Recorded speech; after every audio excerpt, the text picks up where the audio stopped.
ఆవిడ మంచిదై హారం ఇచ్చింది కాబట్టి సరిపోయింది, లేకపోతే నా పరిస్థితి ఏంటి?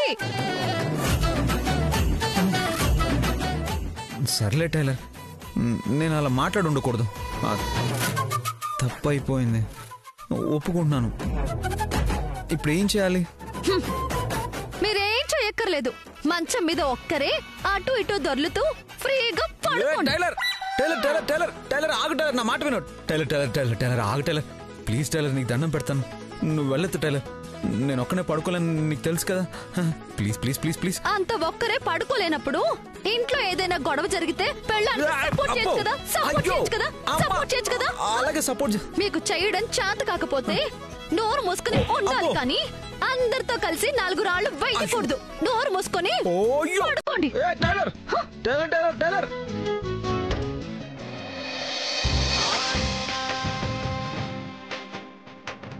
Tailor Tyler Tyler door open చేయి, డోర్ తీ టైలర్, ప్లీజ్ టైలర్. టైలర్ ఒక్కరే మూసుకొని పడుకోండి.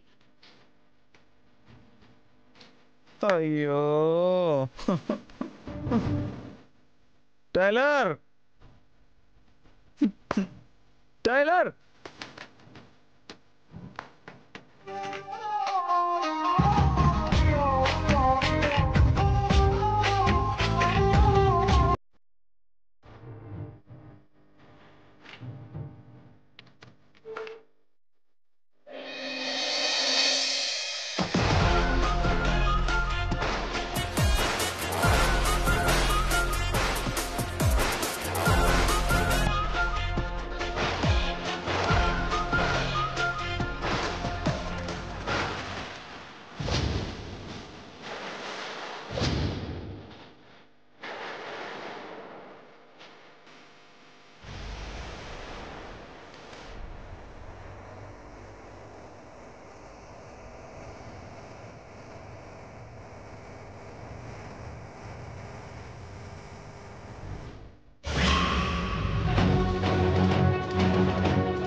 సిగరెట్ వాసనలో ఉంది. ఎక్కడి నుంచి వస్తుంది? అబ్బా, అక్కడ సీమంతం గోల, ఇక్కడ ఈ గోల. బుర్ర మొత్తం వేడెక్కిపోయింది. 4 దమ్ములు లాగితే గాని సెట్ కాదు.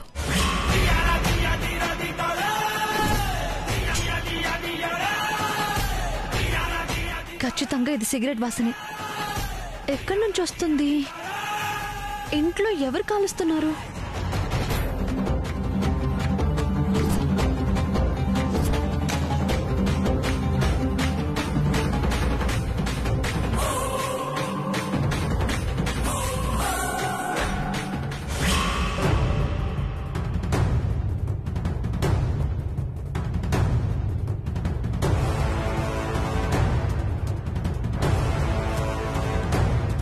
ఏందిది? సిగరెట్ పొగ వాసన వస్తోంది. ఇంట్లో సిగరెట్ తాగేటోళ్ళు ఎవరున్నారబ్బా? విక్రమ్ గాని ఈ బాధల్లో సిగరెట్ మందు తాగటం మొదలెట్టాడా ఏంది? అయినా విక్రమ్ ఇంకా ఇంటికి రాలేదు కదా, మరెవరికి అలవాటుందబ్బా?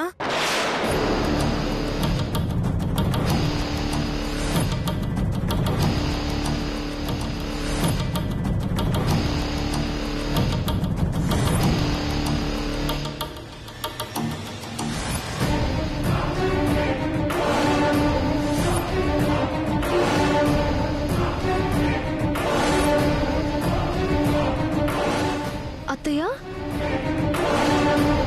నీకు సిగరెట్ పేక వాసన వచ్చినాదా? అవునత్తయ్య, అది ఈ గదిలో నుంచి వస్తుంది అత్తయ్య. ఇది పల్లవి గది కదా, ఈ పిల్ల అట్టాంటిది కాదే. ఏమో అత్తయ్య, ముందు చూడ్డానికి అందరూ మంచిగానే ఉంటారు, మెల్లిమెల్లిగా అసలు రంగు బయటపడుతుంది. ఇదేంది నా మీదే డైలాగులు వేస్తున్నట్టుంది? ఆ పిల్ల శానా మంచిద్దరని సిగరెట్లు తాగుద్దంటే నేను నమ్మను. ఈ గదిలోంచో ఇంకెవరైనా కాలుస్తున్నారో, లోపల నుంచి పొగ అయితే వస్తుంది కదా, తలుపు తీస్తే ఎవరో తెలిసిపోతుంది. పదండి. సరే పద.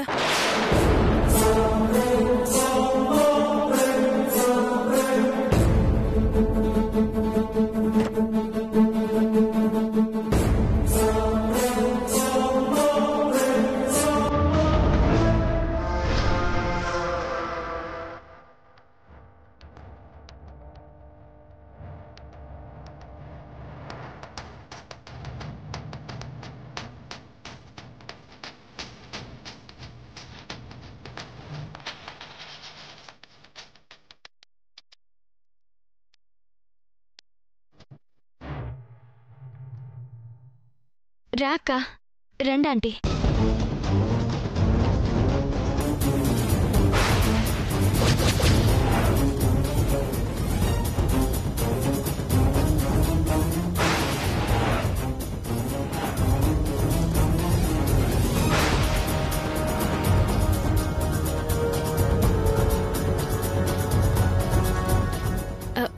ఏంటక్క, ఏమైంది?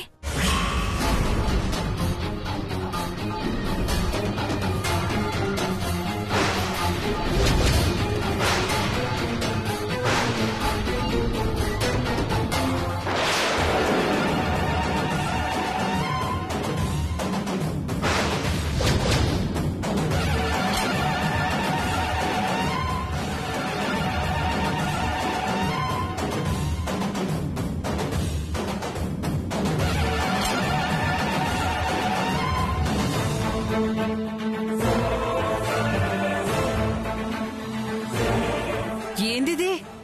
సాంబ్రాణి కడ్డీలు పొగ. మేమింకా ఏదో అనుకుని పొరపాటు పడినాం. అవునా? ఏమనుకున్నారా ఆంటీ? సిగరెట్ పొగ వాసన.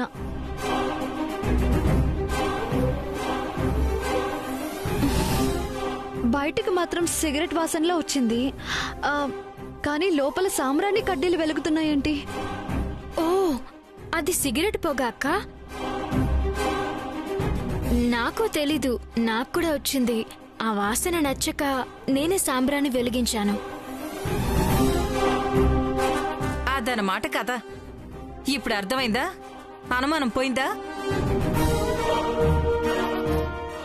అది సరే అత్తయ్య, మరి సిగరెట్ పొగ వాసన ఎక్కడి నుంచి వచ్చినట్టు? కింద సెక్యూరిటీ ఎవడో తాగుంటాళ్లే. అయినా ఈ ముత్యం లాంటి అమ్మాయిని అనుమానిస్తే అగో ఆ రామాయణాన్ని అనుమానించినట్టే. పద.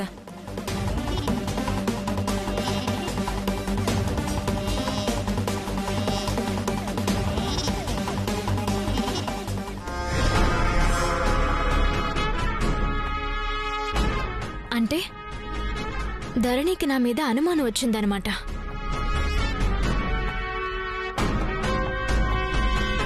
వస్తుంది. ఎందుకంటే సీమంతంలో నన్ను రూబీ అని పిలవడం వింది. ఇక్కడ సిగరెట్ పొగ వాసన చూసింది. ప్రస్తుతానికేదో మేనేజ్ చేసినా ధరణికి అనుమానం వచ్చిందంటే జాగ్రత్తగా ఉండాల్సిందే.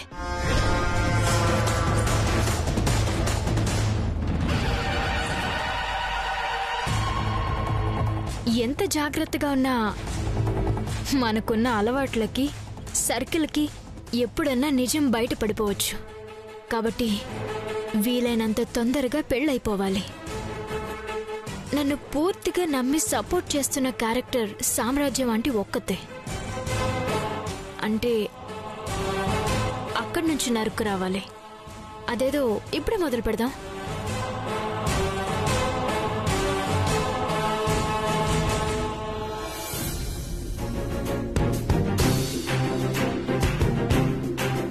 ఏంది గట్లా చూస్తుండావు? ధరణిని ఏదో పీకుతానని చెప్పి ఏం చేయలేకపోయినాననా? ఎంత పక్కాగా ప్లాన్ చేసిందో చూసావు కదా. కానీ వర్కౌట్ అవలే. ఏం చేస్తాం? అసలు పిచ్చిది హారం తెచ్చి ఇవ్వకపోయుంటే లెక్క వేరేగా ఉండేది. అయినా అంత సులువుగా వదులుతానా ఏంది? అక్క దగ్గర ధరణిని బద్నాం చేసేదాకా ఏదో ఒక ప్లాన్ చేస్తూనే ఉంటా. ఆంటీ,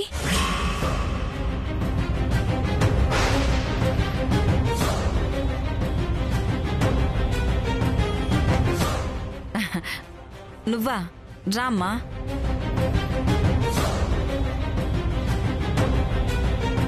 చెప్పమ్మా, ఏంది ఇట్ట వచ్చినావు? ఏం లేదాంటీ, ఇందాక మిమ్మల్ని చూస్తే ఎందుకో చాలా దిగులుగా డిసప్పాయింట్గా ఉన్నట్టు కనిపించారు.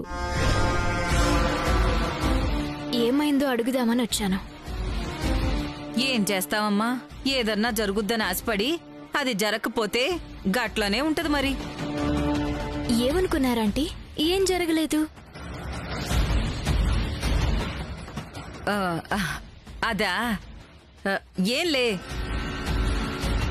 వయసు అవుతోంది కదా, మోకాళ్ళ నొప్పులు తగ్గుద్దన్న ఆశతో ఎన్నో మందులు వాడినా అస్సలు తగ్గట్లే.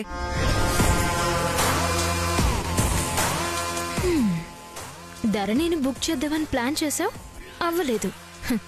అందుకే ఈ డిసప్పాయింట్మెంట్ అని చెప్పొచ్చు కదా. ఏదో కాళ్ళు నొప్పులని కవర్ చేసినాను గాని లేదంటే నిజం చెప్పేస్తుండేదాన్ని. జాగ్రత్తగా ఉండాలి.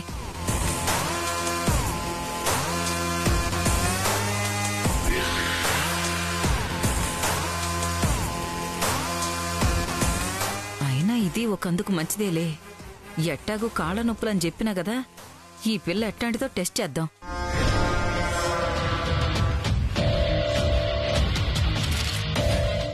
పొద్దునంతా ఏదో కాళ్ళు ఇడుస్తూ నడిచేస్తా గాని రాత్రి అయితేనే ఒకటే కాళ్ళు గుంజేస్తున్నాయి. నిద్ర కూడా పట్టదనుకో. గజ్జల గుర్రంలో అటు ఇటు తిరుగుతావు, నీ కాళ్ళ నొప్పులేంటే? అది నేను నమ్మలా? నన్ను టెస్ట్ చేయడానికేనని నాకు తెలుసులే. నేను మరీ అంత అమాయకురాల్లా కనిపిస్తున్నానా? అయ్యో, అంత ఇబ్బంది పడకపోతే చెప్పొచ్చు కదా ఆంటీ, నేనున్నాను కదా. ఇప్పుడే వస్తాను, ఉండండి.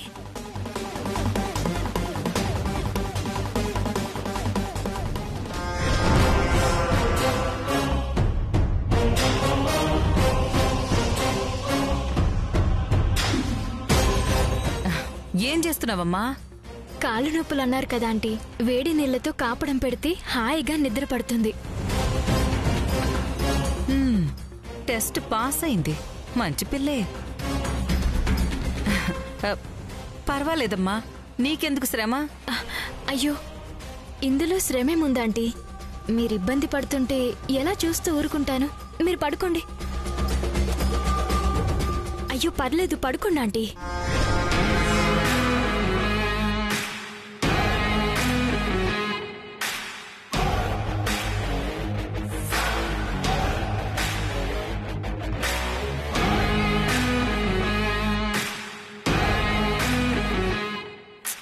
ఈ పిల్ల గనక నా కోడలైతే ఇట్టానే నా కాళ్ళు పట్టుకుంటూ నా కాళ్ళ కిందే పడుంటది. కన్ఫర్మ్ గీ పిల్లనే కోడల్ని చేసుకుంటా.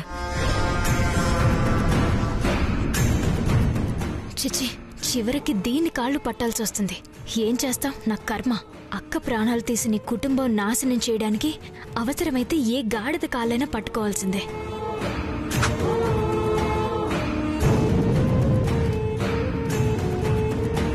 ఈ పెళ్ళేదో అయిపోని ముందు దీని కాళ్ళు విరగ్గొడతాను.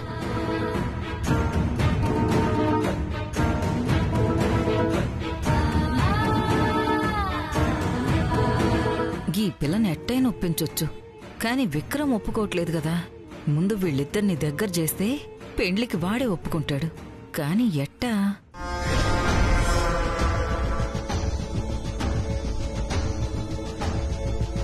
నేనింట్లో ఉంటేనే నా కాళ్ళెట్ట గుంజుతున్నాయి కదా.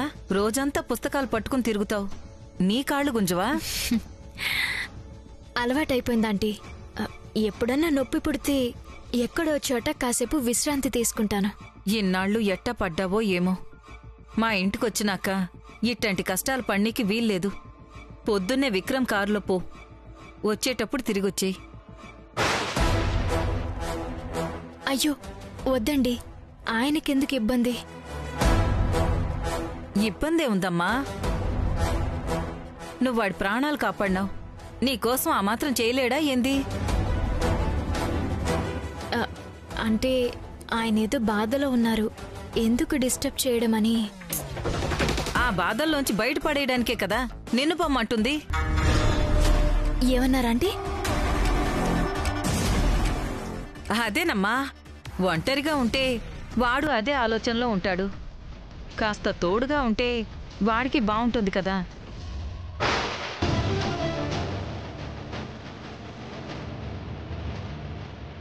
పొద్దున్నే విక్రమ్తో మాట్లాడతా గాని నువ్వు వాడితోనే వెళ్ళు. సరే ఆంటీ, మీ ఇష్టం.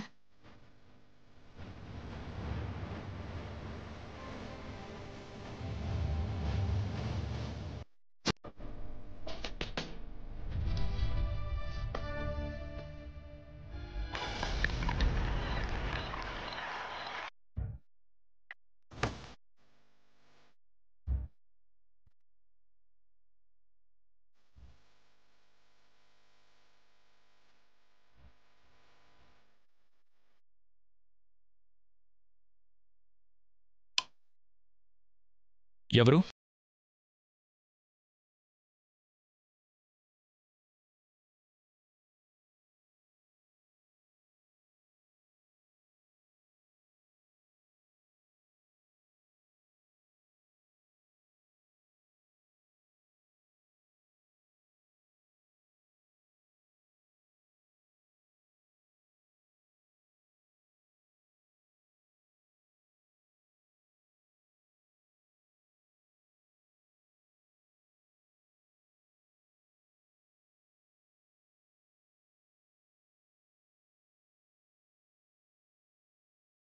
ఒకసారి పెళ్లి చేసుకుని అనుభవించింది చాలు పిన్ని.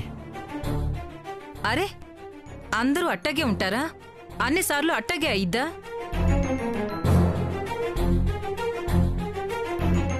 జ్యోతిష్కుడు ఏం చెప్పిండో విన్నావు గదా. నీకు నీ మొదటి పెండ్లంతో చిక్కుంది. ఆ చిక్కులు పోవాలంటే మళ్ళా పెండ్లి చేసుకోవాలా? అది ఈ పౌర్ణమిలోపే జరిగిపోవాలా? నువ్వు అని చాలు, బంగారం లాంటి పిల్లను నేను చూస్తాను. పిన్ని, నాకు పెళ్లి చేసుకునే ఉద్దేశం లేదని చెప్తున్నాను కదా, ఎందుకు ఊరికే బలవంతం చేస్తారు? నీకోసం కాకపోయినా ఈ ఇంటి కోసం ఆలోచించు. అమ్మా నాన్నల కోసం ఆలోచించు. నీ తాన చెప్పట్లేదు గాని జ్యోతిష్ కూడా ఆ మాట చెప్పినప్పటి నుంచి అక్క ఎంత బాధపడుతుందో తెలుసా? నీ మంచి కోసమే గదా, ఆలోచించు. ఓ గాడ్.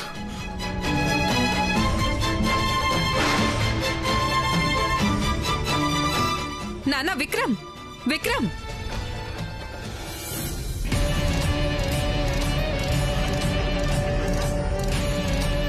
ముందు పెండ్లి విషయం ఎత్తితే చిరాకు పడ్డాడు. తర్వాత వద్దని మెత్తగా చెప్పిండు. ఇప్పుడు మౌనంగా పోయిండంటే తర్వాత ఖచ్చితంగా ఒప్పుకుంటాడు. పల్లవిని జర దగ్గరయ్యేట్టు చేస్తే సరిపోతుంది.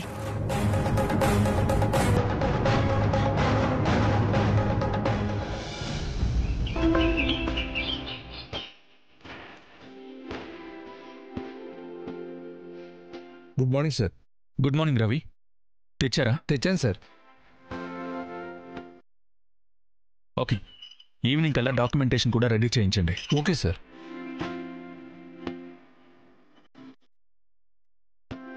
ఏంటి నాన్న ఇదే? డబ్బులమ్మా. రేపు మార్నింగ్ టెండర్ ఉంది. పొద్దున్నే బ్యాంక్స్ ఉండవు కదా, అందుకే ఈరోజే 50 లక్షలు డ్రా చేసి ఇమ్మన్నాను. 50 లక్షలే? సరే, జాగ్రత్తగా లోపల పెట్టు. ధరణి, ధరణి, బావగారు 50 లక్షలు జాగ్రత్తగా ఉంచు. పొద్దున్నే టెండర్ ఉంది, తీసుకుంటాను. సరే బావగారు.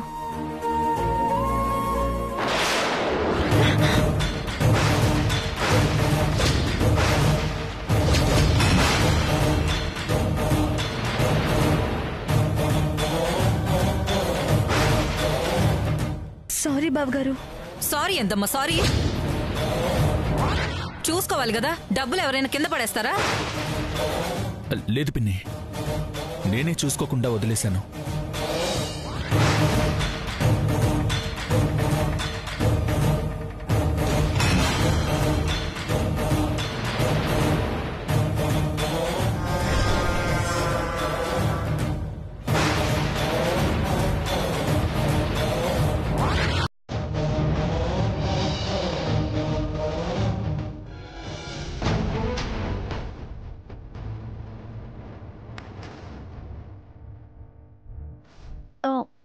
పెట్టేసి వస్తాను.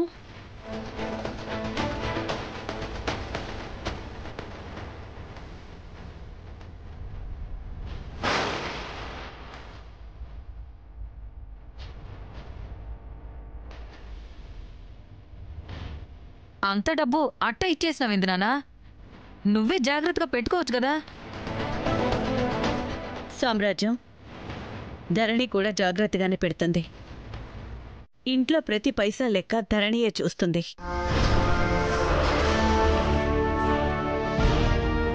ఒక్క విషయం మాత్రం బాగా అర్థమైంది. ఒక్కసారి నమ్మితే ఎంత విలువైందైనా చేతిలో పెట్టేస్తారు. నేను నమ్మకాన్ని సంపాదిస్తాను. ఇంటిని మొత్తాన్ని నా గుప్పెట్లోకి తెచ్చుకుని కుక్కల్ని తరిమినట్టు ఒక్కొక్కరిని ఇంట్లోంచి తరిమేస్తాను.